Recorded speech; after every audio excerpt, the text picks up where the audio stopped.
Assalamualaikum warahmatullahi wabarakatuh. Bismillahirrahmanirrahim. La hadratin Nabil Mustafa Rasulillah Muhammad sallallahu alaihi wasallam wa ala alihi wa azwajihi wa dzurriyyatihi wa ahli baitihi wa jami'i sahabati wa tabi'ina tabi'in alladzina yattabi'una bi ihsanin ila yaumiddin, khususan ila hadrati mu'allif hadzal kitab hadratus Syekh Muhammad Hasyim Al-Asy'ari wa usulihi wa furu'ihi wa talamidhihi wa liman intasaba ilahi min ilmihi. Al-Fatihah. A'udzu billahi minasyaitonir rajim. Bismillahirrahmanirrahim. Alhamdulillahi rabbil alamin. Ar-Rahmanir Rahim. Maliki yaumiddin. Iyyaka na'budu wa iyyaka nasta'in. Ihdinas siratal mustaqim, siratal ladzina an'amta 'alaihim ghairil maghdubi 'alaihim waladdallin. Amin. Tsumma ila hadrati jami' masyayikhina wa syayikhi suyukhina wa mu'allimina wa asatidina abaina wa ummatina uladina wa talamidina wa tilmidatina wa tullabi madrasatina hadi wa jamil muslimina wal muslimat wal mu'minina wal mu'minat al ahya' minhum wal amwat, khususan ila hadrati man hadar. Al-Fatihah. A'udzu billahi minasyaitonir rajim. Bismillahirrahmanirrahim. Alhamdulillahi rabbil alamin. Ar-Rahmanir Rahim. Maliki yaumiddin. Iyyaka na'budu wa iyyaka nasta'in. Ihdinas siratal mustaqim, siratal ladzina an'amta 'alaihim ghairil maghdubi 'alaihim waladdallin. Amin. Bismillahirrahmanirrahim. Al-babus sadis fi adabil alim fi durusihi. Kita lanjutkan keterangan berikutnya dari pembahasan sebelumnya. Qala mu'allif rahimahullah ta'ala. Bismillahirrahmanirrahim. Wa idza kharaja min baitihi da'a bid-du'a il-waridi 'anin nabi sallallahu alaihi wasallam wa huwa Allahumma inni a'udzubika an adilla au udalli au azilla au azalla au adlima au udlama. Al-hadis mau kama qala. Wa idza kharaja lan nekane metu sapa alim min baitihi saking omahe alim. Da'a mongko ndonga sapa alim bidu'ail waridi, kelawan nganggo donga kang wis tumeka anin nabi sallallahu alaihi wasallam, saking Kanjeng Nabi sallallahu alaihi wasallam. Wa huwa utawi iku doa iku Allahumma inni a'udzubika an adilla au adalli au azilla au azalla au adlima au udlama au ajhala au yujhala alayya azza jaruka wa jalla sana'uka wa la ilaha ghairuka. Allahumma, ya Allah, duh Gusti, ini sak temene ingsun iku a'udzu nyuwun perlindungan sapa ingsun bika kelawan panjenengan, nyuwun perlindungan an adillah yen to kesasar sapa ingsun, au udillah utawa den sasaraken, au azilla utawa kepleset sapa ingsun, au uzalla utawa den plesetaken, au adlima utawa nganingoyo sapa ingsun, au udlima utawa dinganingoyo sapa ingsun, au ajahala utawa bodhone ingsun, au yujahala utawa den bodhoni sapa ingsun. Apa alaya ing atase ingsun, azza moho mulya sapa jaruka keselamatan panjenengan. Apa jaruka nggih, azza moho mulya apa jaruka keselamatan panjenengan, wa jalalan moho agung apa sanauka pengalem panjenengan, wala ilaha lan ora ana pangeran kang hak iku maujud iku ghairuka sakliyane panjenengan. Setelah berdoa demikian, kemudian Hendaknya orang alim itu mengucapkan sumayakulu nuli becik ngucap sapa alim bismillahi amantu billah. Bismillahi amantu billahi i'tasamtu billahi wa tawakkaltu 'ala Allahi wala haula wala quwwata illa billah. Allahumma sabbit janani wa adril haqqa 'ala lisani wa yudima dzikrallahi ta'ala ila ayyasila majelis tadris. Kemudian setelah berdoa sebagaimana yang tersebut sebelumnya, maka selanjutnya seorang alim hendaknya membaca Bismillahi amantu billahi i'tasamtu billahi wa tawakkaltu 'ala Allah wala haula wala quwwata illa billah. Allahumma sabbit janani wa adril haqqa 'ala lisani. Bismillah kelawan nyebut asma Allah. Amantu iman sapa ingsun billahi kelawan Allah. I'tasamtu gondelan cekelan temenan sapa ingsun billahi kelawan Allah. Wa tawakkaltu lan pasrah sapa ingsun ala Allah ing ngatasé Allah wala haula lan ora ana daya iku maujud wala kuwata lan ora ana kekuatan illa billahi kejaba saking Allah. Allahumma duh Gusti sabit mugi netepaken sapa panjenengan janani ing awak ingsun.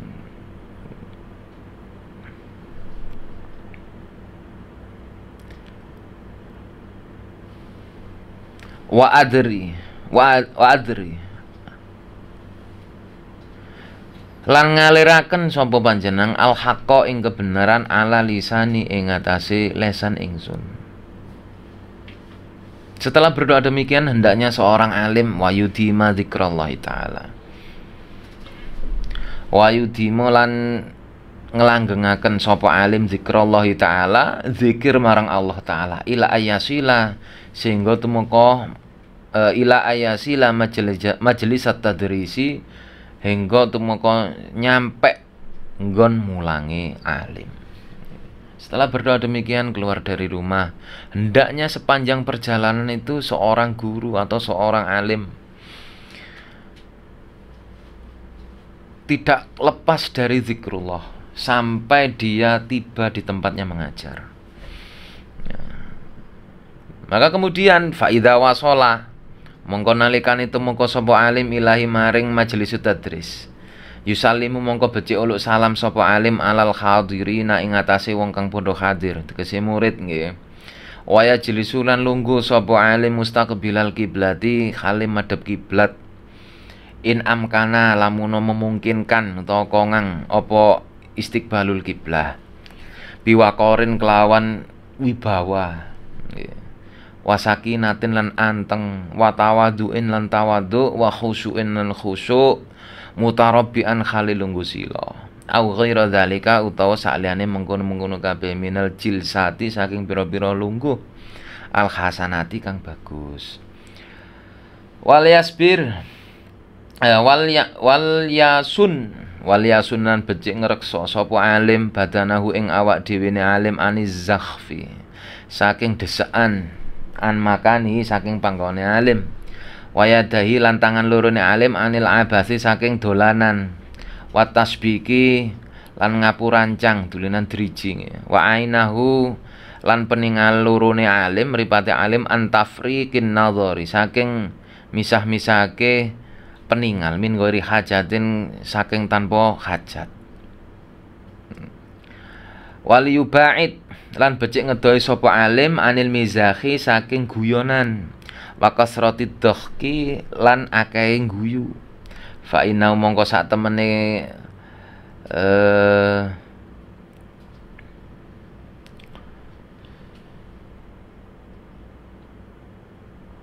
fa inna mongko sak temene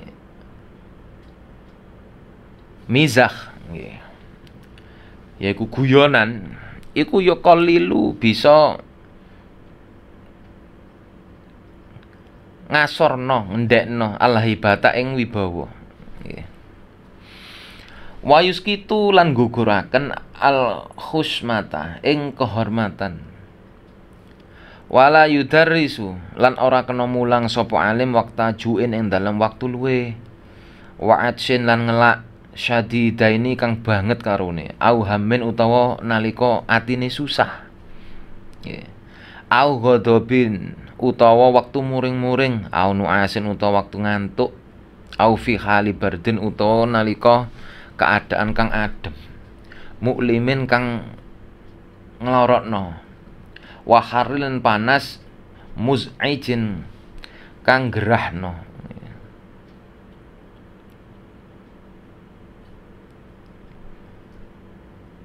Kemudian ketika seorang alim atau seorang guru ketika keluar rumah berdoa sepanjang perjalanan tidak lepas dari zikrullah.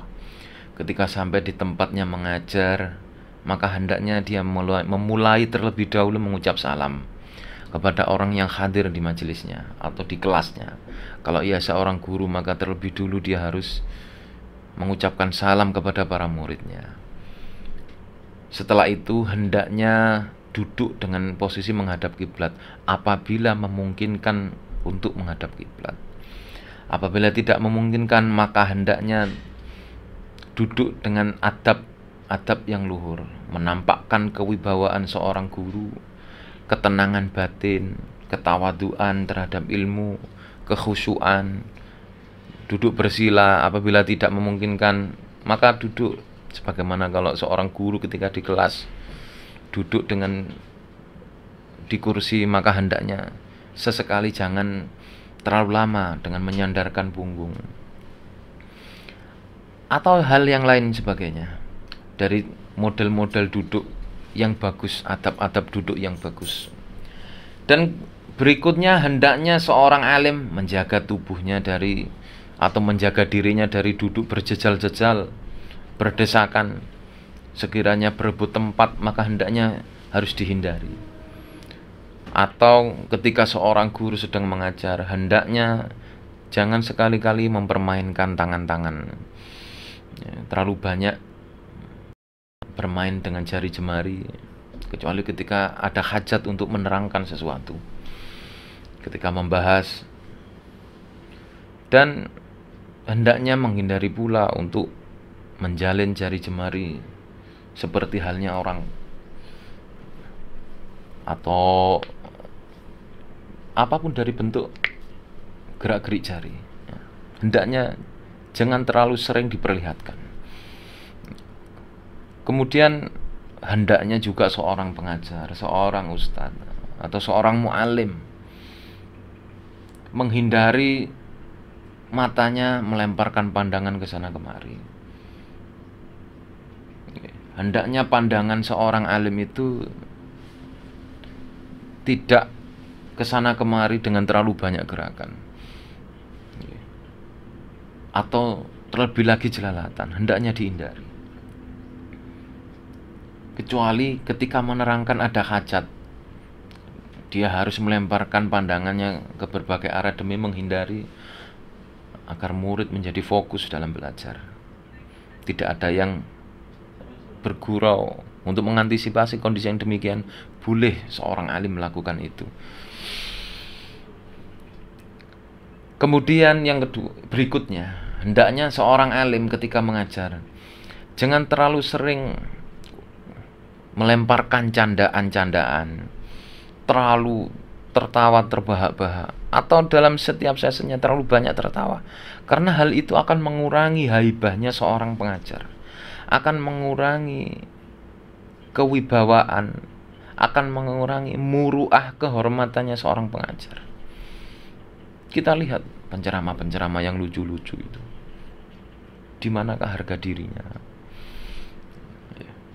Maka seorang pengajar, seorang penyampai ilmu hendaknya tetap menunjukkan ketawaduan, menunjukkan haibahnya seorang ahli ilmu, agar sikap-sikap yang demikian ini direspon oleh orang-orang yang hadir, direspon oleh para murid.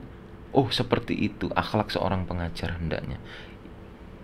Karena ini akan menjadi teladan bagi mereka, menunjukkan ketenangan, menunjukkan sifat yang tawadhu, khusyuk batinnya. Ini penting. Kemudian hendaknya ketika mengajar dihindari ketika waktu dalam keadaan lapar, karena itu akan mengganggu konsentrasinya dia ketika mengajar. Menghindari ketika dalam keadaan haus yang amat sangat, atau menghindari mengajar ketika dalam keadaan marah, ketika ada masalah rumah tangga. Jangan sampai ketika bertemu murid, seorang guru mencampur adukkan antara mengajar dengan masalah pribadi, karena hal ini termasuk adab yang buruk, sehingga sudah seharusnya dihindari dan dijauhi. Atau ketika mengajar dalam keadaan payah karena mengantuk, maka hendaknya harus di-planning sebelum mengajar, istirahat sebentar.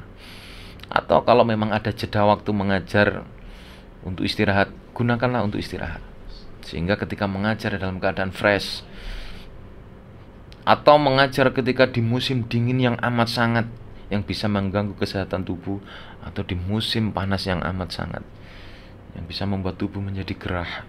Hal-hal yang mengganggu konsentrasi dalam mengajar hendaknya dihindari dan diwaspadai oleh seorang alim. Kemudian pada keterangan berikutnya, waya jelisul lan becik longgo sapa alim barizan khali ngedeng li jami'il hadirina maring sekabehane wong kang hadir, waliwakir lan becik ngegungno sapa alim afadhilihim ing pira-pira wong kang utamane hadirin, bil ilmi kelawan ilmu, awisinni bil ilmi kelawan sebab ilmune, awisinni utawa usiae, au sholahi utawa kebagusane, awis syarafi utawa kemuliaane, wa yarfa'u lan ngangkat sapa alim hum ing hadirin ala hasabi taqdimihim ing atase milang-milang dhisikno him ing hadirin fil imamati ing dalem ngimami salat. Wayatalattafu lan agawe alus ngalusi nggih sapa alim bil baqina kelawan sekarine hadirin, wa yukrimu lan mulyakaken sapa alim hum ing hadirin bi husnil kalami kelawan ucapan kang bagus, kelawan guneman kang apik, watola qatil wajhi lan sumringae wajah, berseri-serine wajah, raupan, wa husni mazidil ikhtiram, wa husni mazidil ikhtirami lan bagus lan agawe bagus tambahe ngurmati, wa yaqumu lan ngadeg sapa alim li akabiri ahlil islami krana pira-pira penggedene ahlul islam ala sabilil ikrami ing atase dalan mulyakaken. Wayal tafitu lan noleh sapa alim ilal hadirina maring para hadir, iltifatan kelawan noleh qasoda kang nejo sapa alim bihasbil hajati kelawan miturut kebutuhane. Waya khusu lan ngususaken sapa alim man ing wong yukallimu kang ngajak ngomong sapa manhu ing alim, au yasalu utawa takon sapa manhu ing alim bimazidil iltifati kelawan nambahi noleh ilahi maring man, wa iqbalin lan madhep alih ngatasi man, wa in kana lan lamun ana sapa man iku sagiron bocah cilik, awadian utawa wong asor, fa in taraka dzalik mongko lamun ninggal sapa alim dzalika ing mengkono-mengkono kabeh adab min af'alil mutakabbirin, mongko iku setengah saking golongane penggawene pira-pira wong kang sombong. Kemudian pada adab berikutnya, hendaknya bagi seorang alim itu duduk dengan menghadap kepada semua yang hadir. Jangan sampai seorang pengajar atau seorang alim, seorang guru duduk dengan menghadap pada satu posisi saja. hendaknya duduk menghadap, sekiranya sesemua yang hadir bisa melihat dia dengan muwajahah, seolah-olah berhadapan langsung. Jangan posisi membelakangi atau apapun posisi yang mungkin bagian tempat duduk jamaah yang lain tidak bisa melihat dengan jelas. Kemudian ketika di dalam majelis dijumpai orang yang lebih utama dari dirinya, ketika didapati orang yang mungkin waktu itu merupakan tokoh masyarakat atau apapun, maka sebagai orang alim hendaknya memberikan penghormatan kepada beliau-beliau itu. Entah menghormati karena ilmunya, menghormati karena usianya, atau karena bagusnya dia, atau karena kemuliaannya dia dari keturunannya.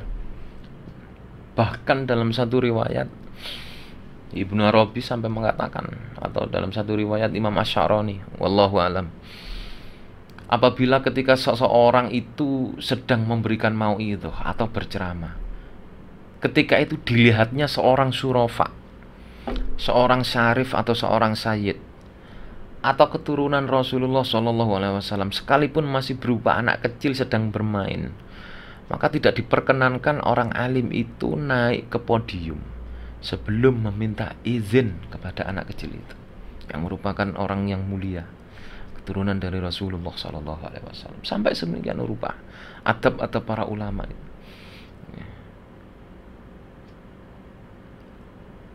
Karena pengagungan seperti ini, kita bisa lihat bagaimana Imam Abu Hanifah ketika menyampaikan pelajarannya kepada para murid-muridnya, tiba-tiba dilihatnya dari dalam majelisnya sosok Sayyid Ja'far As-Shadiq bin Ali Zainal Abidin bin Al-Husain bin Ali bin Abi Thalib sedang berjalan. Waktu itu beliau masih sangat muda sekali, padahal waktu itu Imam Abu Hanifah sudah sepuh. Dilihatnya Sayyid Ja'far As-Shadiq berjalan sambil memakai tongkat atau tekan. Maka seketika Imam Abu Hanifah menghentikan pengajarannya. Beliau berlari menghampiri Sayyid Ja'far As-Shadiq. Setelah beliau mencium tangan dari Sayyid Ja'far As-Shadiq, beliau bertanya, "Wahai Sayyid, Anda masih muda, tapi kenapa Anda membawa tongkat? Atau mengapa Anda membawa tekan?" Katakanlah seperti itu. Padahal tenaga Anda masih kuat, wahai Sayyid. Sayyid Ja'far As-Shadiq tersenyum. "Wahai Imam Nu'man." Imam Nu'man adalah nama asli dari Imam Abu Hanifah. "Wahai Imam Nu'man, ketahuilah bahwa tongkat ini adalah tongkat datukku, Rasulullah Muhammad SAW. Aku membawanya karena aku begitu menyukai apa yang menjadi peninggalan beliau, ajaran-ajaran beliau. Bukan karena tubuhku kuat, tapi aku karena senang dengannya." Maka seketika Imam Abu Hanifah menciumi tongkat itu mulai ujung sampai ujung satunya, sehingga membuat Sayyid Ja'far As-Shadiq terheran. "Wahai Imam Nu'man, apa alasanmu mencium tongkat ini? Ini adalah tongkat Rasulullah SAW. Kalau hanya itu alasanmu, wahai Imam Nu'man, sesungguhnya barang ini, tongkat ini adalah terputus dari kakekku. Engkau menciumnya dengan sebegitu rupa. Lalu bagaimana dengan aku yang tidak terputus, yang di dalamnya mengalir darah beliau SAW?" Maka seketika Imam Abu Hanifah bergantian menciumi Sayyid Ja'far As-Shadiq, mulai ujung rambut sampai kakinya, sehingga beliau mengatakan, yang intinya sekalipun tidak berjumpa Rasul, hanya dengan berjumpa dengan keturunannya, dengan cucunya, itu sudah menjadi penghubung kepada beliau SAW. memuliakan, menghormati, menjadi penghubung. Sama halnya kita menghormati Rasulullah SAW secara langsung. Ini adalah adab-adab para ulama zaman dahulu. Makanya sampai ditekankan sedemikian rupa, orang ahli ilmu itu tidak diperkenankan merasa paling hebat, merasa diberi tempat dan waktu untuk menyampaikan ceramahnya misalkan, sehingga dia mengabaikan orang-orang di sekitarnya, tidak memberikan penghormatan kepada yang lebih tua usianya, tidak memberi penghormatan kepada yang lebih senior, tidak memberi penghormatan kepada tokoh masyarakat yang hadir. Ini termasuk adab yang buruk, sehingga membuat orang akan kecewa, menganggap dia orang yang sombong. Termasuk adabnya lagi adalah mendahulukan orang yang lebih tua usianya untuk menjadi imam. Apabila kebetulan dia ditawari menjadi imam sholat, maka hendaknya tidak serta-merta menerima tawaran itu sebelum mencari siapa yang dipandang layak lebih tua dari dia atau dipandang lebih alim dari dia untuk jadikan imam sholat. Maka ketika yang ditawari menolak, mempersilahkan orang alim tersebut untuk menjadi imam, maka itu tidak jadi soal. Yang terpenting adalah selaku seorang alim, selaku seorang ustadz, seorang pengajar, tidak serta-merta lebih mengutamakan dirinya daripada orang lain. Tapi adabnya harus mendahulukan, harus peka, harus care dengan keadaan di sekitarnya, memperlakukan mereka dengan sikap yang lemah lembut, dan kemudian menampakkan wajah yang berseri-seri. Semuanya ini dilakukan ya, tiada lain sebagai bentuk pemuliaan, penghormatan kepada mereka, baik itu karena ilmunya, karena usianya, atau karena ketokohannya. Sehingga di sini seorang alim diajar agar tidak merasa lebih hebat daripada yang lain, sekalipun waktu itu dia orang hebat di masanya, diakui orang banyak, dia orang hebat di masanya. Tapi tetap ketika dia bertemu dengan siapapun, hendaknya menunjukkan sikap tawaduknya, sikap merasa tidak sebagaimana yang orang katakan. Inilah adab-adab yang sangat disukai oleh Allah dan Rasulullah SAW. Kemudian ketika dalam satu majelis, hendaknya seorang guru atau seorang alim ketika mengajar, hendaknya melemparkan pandangan kepada semua hadirin yang memandangnya, karena ini merupakan sambutan, merupakan bentuk perhatian secara nonverbal, akan membuat orang itu akan terkesan, akan membuat murid itu merasa diperhatikan ketika beradu pandang. Akan tetapi melemparkan pandangan ini harus karena ada hajat. Kemudian apabila ada yang bertanya, maka hendaknya seorang guru atau seorang alim ini memandang dengan segenap tubuhnya, mengarahkan wajahnya, melihat sepenuhnya. Jangan melihat dengan melirik, karena itu termasuk adab yang kurang patut. Hendaknya melihat dengan segenap tubuhnya. Ini adalah bentuk penghormatan, baik yang bertanya itu seorang anak kecil ataupun orang yang mungkin tidak punya kehormatan di masyarakatnya. Tapi sebagai seorang alim, kita tidak boleh memilah-milah status sosial seseorang. Kita melayani mereka berdasarkan adabnya ilmu. Kita menghormati mereka berdasarkan adabnya ilmu. Ketika dalam majelis ilmu, maka yang kita terapkan atau yang diterapkan oleh seorang pengajar ataupun orang alim itu dengan ilmu, bukan karena dengan sentimen, bukan karena status sosial. Kita memperlakukan orang berdasarkan status sosial, tidak. Ketika di majelis ilmu, maka yang diberlakukan adalah adabnya, adab ilmu. Sehingga dengan demikian seorang guru, seorang pengajar, seorang alim akan terhindar dari identitas sebagai orang yang sombong, akan jauh dari klaim sebagai orang yang angkuh, maka hendaknya kita perlakukan masyarakat, kita perlakukan murid, kita perlakukan orang yang hadir kebetulan kita diberi manfaat atau diberi kesempatan untuk istifadah, untuk menyampaikan ilmu. Kita perlakukan mereka sesuai adabnya ilmu. Sehingga jadilah kita orang yang mulia dalam pandangan Allah Subhanahu wa taala, terlebih dicintai oleh manusia pada umumnya. Wa yuqaddimu 'ala syuri fi tadris wallahu a'lam bissawab.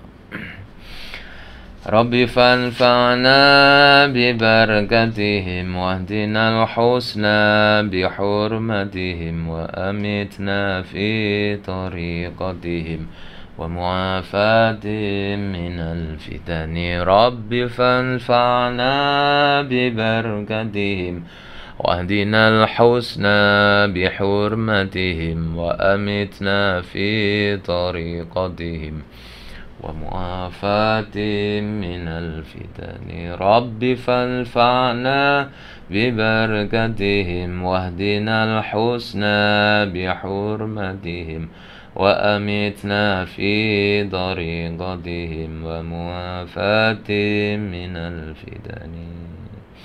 Bismillahirrahmanirrahim. Allahumma inni astaudiuka ma 'allamtanihi fardudhu ilayya 'inda hajati ilaih. Allahumma inni astaudiuka ma 'allamtanihi fardudhu ilayya 'inda hajati ilaih. Allahumma inni astaudiuka ma 'allamtanihi fardudhu ilayya 'inda hajati ilaih wa la tansanihi ya rabbal alamin. Sallallahu ala sayyidina Muhammad. Al-Fatihah. A'udzu billahi minasyaitonir rajim. Bismillahirrahmanirrahim. Alhamdulillahi rabbil alamin. Ar-Rahmanir Rahim. Maliki yaumiddin. Iyyaka na'budu wa iyyaka nasta'in. Ihdinas siratal mustaqim. Siratal ladzina an'amta 'alaihim ghairil maghdubi 'alaihim waladdallin. Amin. Da'wahum fiha subhanakallahumma wa tahiyyatuhum fiha salam. Wa akhiru da'wahum alhamdulillahi rabbil alamin. Assalamu alaikum.